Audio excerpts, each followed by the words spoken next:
Good day, my name is Jadine Jenny Sonnekus, student number 193342. This is my MFP402 SS1, assignment 1, part B, the video reflection. My views on physical manipulatives within the South African learners in the 21st century. Um, Being in South Africa, we know that although our private schools, for the most part, have good funding, the majority of our schools do not have good funding, even in suburban areas. Um, so I found that the physical manipulatives or any manipulatives in our country, the biggest problems that we face is the schooling's physical infrastructure and the resource abilities. They obviously lack funding. The classrooms are overcrowded and usually almost unmanageable because of the disciplinary issues, even violence towards students and teachers in the classrooms. And then we also have issues of unqualified teachers and understaffed teachers, being understaffed in schools. That seems to be the biggest problem, specifically for the physical manipulatives in South Africa. Um, Physical manipulatives have many benefits, but some that I found the most impact, or that has the biggest impact in South African classrooms, is the fact that it helps overcome learning barriers. Um, Even when you don't speak the same language or understand each other on a perfect level, when you're taking 2 plus 2 and grouping them together, they can understand the concepts of what you're trying to go through. And that will only increase the ability to break that language barrier by introducing small ways to communicate together through the language barrier. It also helps with concept understanding, obviously, which is very important because it is part of the building block to get to thinking without physical or any type of manipulatives, really, mentally. So that obviously also is a massive building block that they do need. And the best thing for me is it helps build problem solving skills, which is very important in everyday life. It teaches them that there is always more than one way to do things, um, which teaches them that there is more than one solution to any problem they face.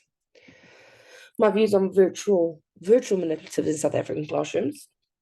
Again, the benefits are pretty much the same. They understanding it might not help as much with the language barrier because there's a lot of reading, so it could maybe cause more problems in the language barrier on that side. But the concept of understanding, building the problem skills that have it. And another thing I liked with the virtual manipulatives is that children of the new generations absolutely love technology. And by having some kind of a digital thing that they can work with, they tend to be more excited to participate and they're more eager to learn, which ultimately gets us to our end goal, which we want is to help them learn and understand concepts better. In being in South Africa, we have massive issues with virtual manipulatives. Um, Again, big things, funding, the ability for the school to afford kind of digital equipment is virtually impossible when most schools can't even afford proper, sanitation for most of the schools. Crime is also a massive factor, which you've got to kind of keep it under lock and key, which is virtually impossible. Theft comes in from every side. We have load shedding where our power is cut off multiple times in the day, and then you're leaving with devices that can't be charged, Wi-Fi that's not working, and so on. And then another thing is just pure lack of respect for other people's equipment, which comes with children, but should also, it's to a point where it can damage and end up costing the little bit that you do have gets destroyed by the lack of respect for other things. Possible solutions that we could work around with virtual manipulatives. sharing the equipment or the devices together in groups, obviously getting in funding, um, ensuring that the assets are locked up safely or protected. And another thing that I thought is a nice fun way is by doing a kind of a supervised use where you work in multiple groups and you have a teacher-led group with the virtual equipment, which also gives them a chance to have that almost one-on-one kind of attention. So you can also see how they are managing and coping, and also ensure that they are not damaging damaging the devices, or if they struggle that you are there, because especially in the beginning years, it does take some time to get used to them.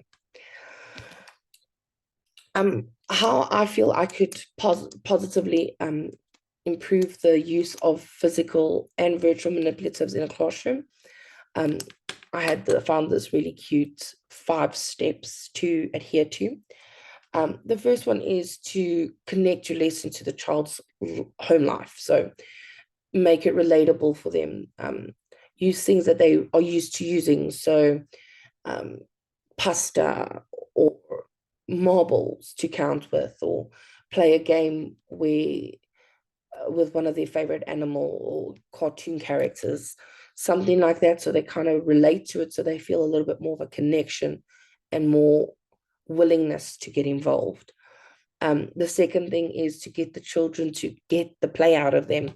I find this to be very helpful because when a child sees something new, they get very excited and they almost want to overplay with it to the point where they're not actually learning, they're just playing with it.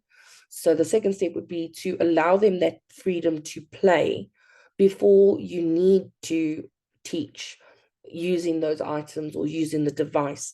That way, it's kind of out of the system to take away the novelty of the item. The third step is to mix it up. Again, it is very important not to let a child fixate on using one type of manipulative, because they will almost be thrown if they use a different. So constantly changing it, using dice, using noodles, using buttons, using different games on the devices, stuff like that, to constantly keep changing the things so they don't feel almost trapped in one section of manipulatives. The fourth one is to not spend too much. Especially being in a South African school, we know that there is very limited resources. So the resources that you can do, you need to be able to kind of make or use what you have, or inexpensive things that won't damage too much, because it does get damaged and will get lost. So using something that you can make yourself, or even if the children can make it with you in an art class and use it, those are kind of ways that you doubling on the money value and not really just splurging and wasting resources we don't have. And then the fifth one, I think, is a very important one, is to have the rules, to keep them a straight set of rules so that children understand, when we do this, they know those are the rules. You can't take more than one bowl of pasta to count, or you can't use 2 decks of cards when you go play with them. You need to learn to share. That also obviously encourages sharing, peer friends, group work, but as well as it will ensure that there is enough for everybody. But rules are important so they don't overstep them, and you can keep your things from being damaged and use them multiple times or multiple years in a row. Just a quick other one on my positive improvements that I would think of is I like to do a lot of homemade things. So you can make Play-Doh for them to play with, or you can actually make Play-Doh and bake it, so like a clay, and you can use those to count. Paper money laminated works like a champ. They can use shop, all of those things. So there are multiple ways as a teacher, I think we could positively improve it, and it doesn't necessarily need a cost a fortune. Thank you very much.